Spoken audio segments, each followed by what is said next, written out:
morning, everyone. Who among you have an older brother? What about a relative or someone you know with a Down syndrome? Somebody. I ask these questions because I will discuss about my special brother, Kuya.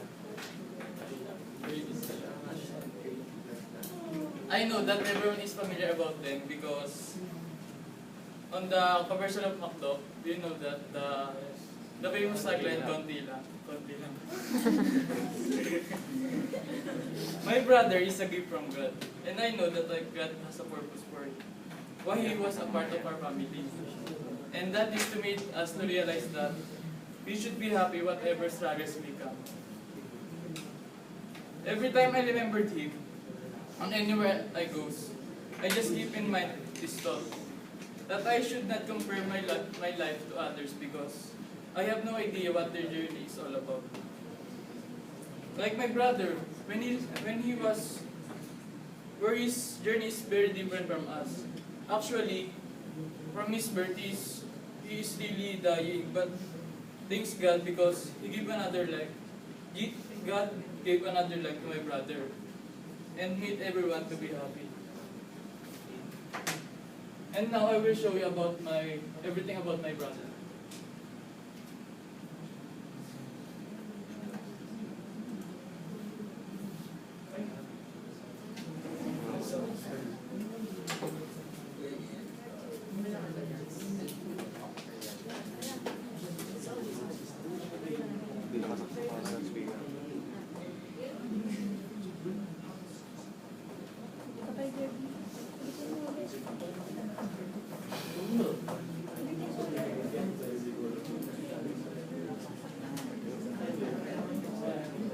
Kanina tumunog eh.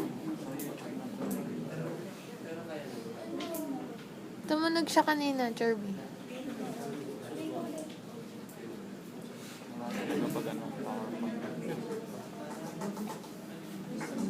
Sa media yun. I-ano mo sa media, sa settings ng sounds. Wait, ma'am, should I stop the video or what?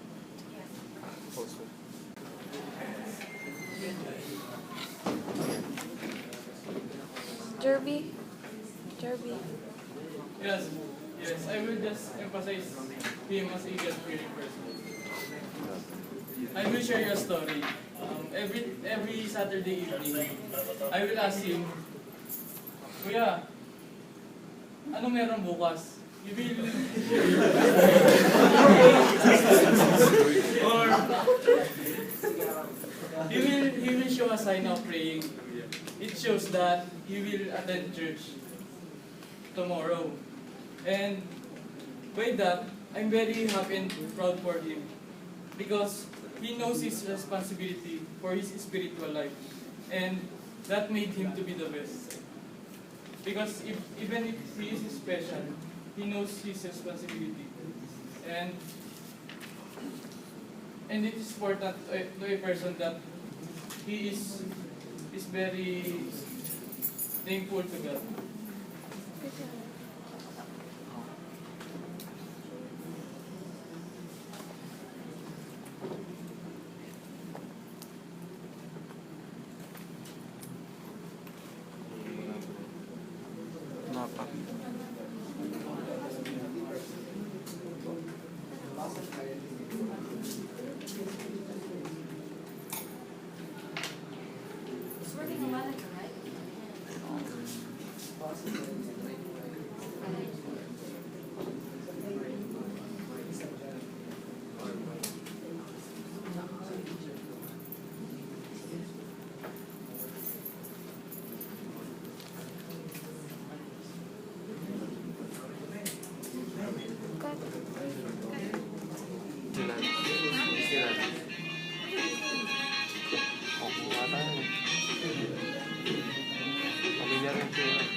hobbies ko yun.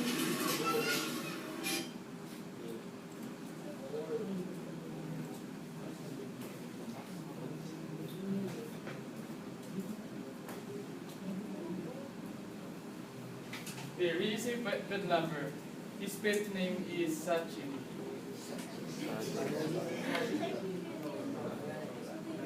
And he really loves it, and it's obvious on the PowerPoint. Yes.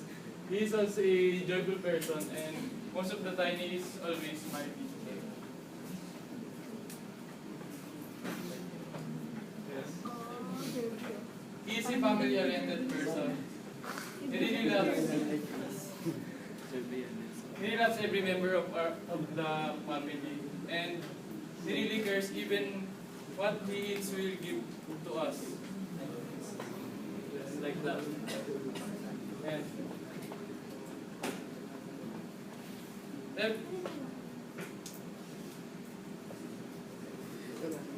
I know that everything I've discussed about my brother will awaken your thoughts about a person with Down syndrome, and to realize that God made them because He has a purpose why they are here, enjoying what they have and being contented on every blessing they receive. Yeah, smile and laugh more. Thank you for listening.